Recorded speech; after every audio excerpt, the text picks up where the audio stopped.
Good morning.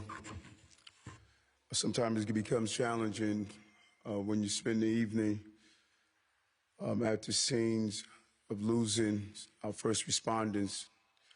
We typically say, in a traditional sense, good morning, but it's challenging to really feel as though it is a good morning.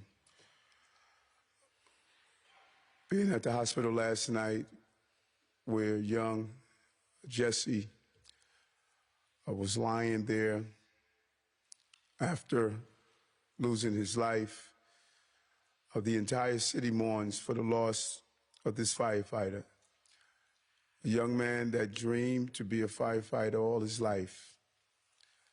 And it was really impactful to watch the family at the hospital. His parents, Bruce and Lynn, just embracing them and showing them the support and speaking with his colleagues, his brothers, who saw the loss of their brother officer as they attempted to give him the same first aid and CPR that they give to a countless number of people every day. And one of the most impactful moments for me was seeing Casey, his brother. The relationship between two brothers is something that's a bond that is really just not explainable. And I shared with his men and his fellow brothers officers the days of walking and being with my kid brother when he became a sergeant and a rookie cop, and how painful it is every time I heard that there was something dangerous that happened to him. But he was able to come home. Jesse's not coming home. And that's the reality that the family is facing. And so we're united together in our grief. We're united together to continue to lift up the men and women who are the first responders in the city. And we're united together to ensure his memory lives on. There's a brotherhood in the FDNY, similar to what's in the NYPD and many of these agencies where first responders carry out their jobs, often running in harm's way instead of running against where the harm is located. And that is what this fine young man did.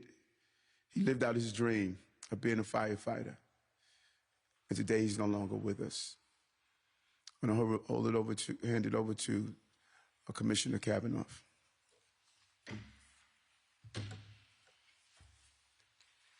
Thank you, Mr. Mayor. And I agree, it is very hard to say good morning on a morning that is far from it when we've seen a family experience the worst day of their lives and when we're really hurting as a department.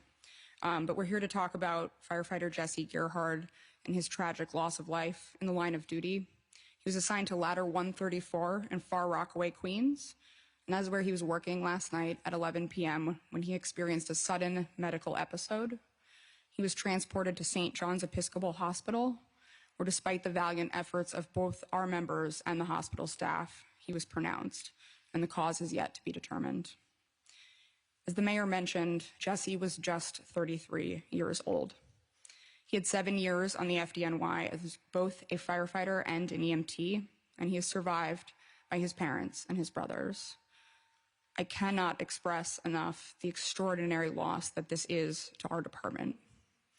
He is exactly what we would want an FDNY member to be. As the mayor had mentioned, he had dreamed his whole life as becoming a member of the FDNY, and he had achieved that dream, responding every day to help New Yorkers in need. And that is exactly what he was doing on Tuesday when he responded to a second alarm fire in Queens, saving New Yorkers at the risk of his own life and his fellow firefighters' lives. Those same firefighters would be there with him in his darkest hour as they would try valiantly to revive him and bring him to the hospital, where the hospital staff would do their best, but tragically, he was not meant to be.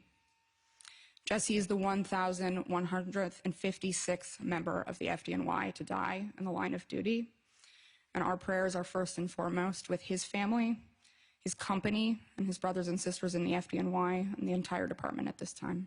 Thank you. Questions? Hold on. Thank you. Commissioner, could you just speak a little bit about, I know that the fire was on Tuesday, could you talk a little bit about the injuries that you sustained at that fire and how it might be related to last night, and any just more detail on what happened? So we don't know of any injuries at this time. Obviously, a second alarm fire is a tough assignment with a lot of work, and so that will be part of the safety investigation. Was he expressing any, did he say that he felt sick? I don't know if anyone at the firehouse said. Not that we know of at this time, but we are looking into that, yeah.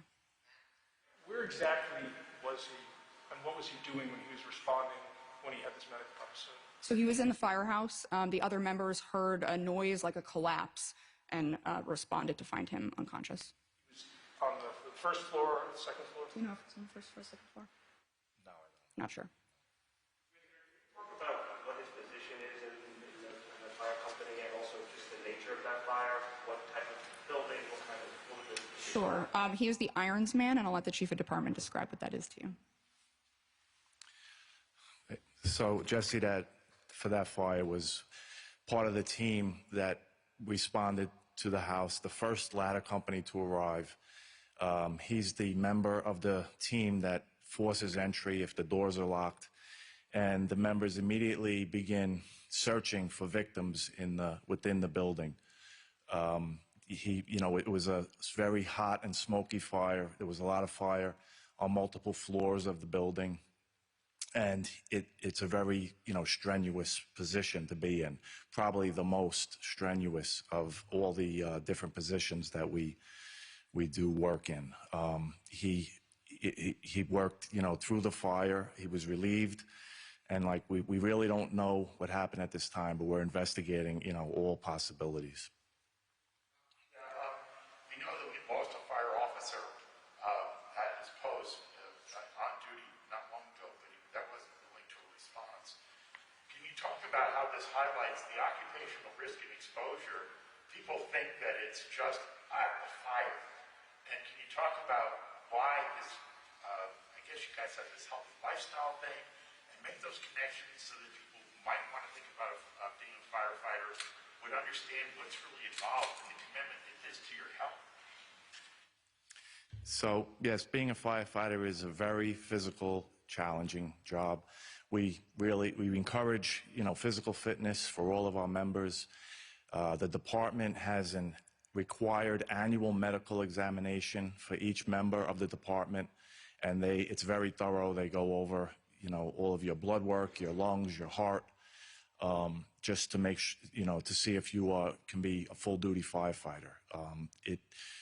It's just a very, demanding job that actually, if you respond to more than one incident, the effects of smoke accumulate, in your body, and it's an accumulative effect sometimes, and that's why you may not feel it on your first response, but maybe it's the second or third where you would suffer any type of damage. Heart attacks are the #1 cause of firefighter deaths nationwide, so I think that's important to note. It is a very strenuous job and dangerous in that way as well.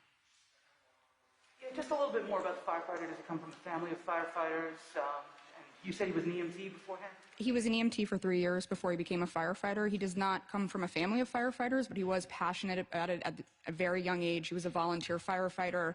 As the mayor mentioned, when we spoke to the family, that was a theme over and over, that this was everything he wanted. There was no other job for him, is what he sought out to do. And from the moment he got it, it could not have loved anything more than doing that job.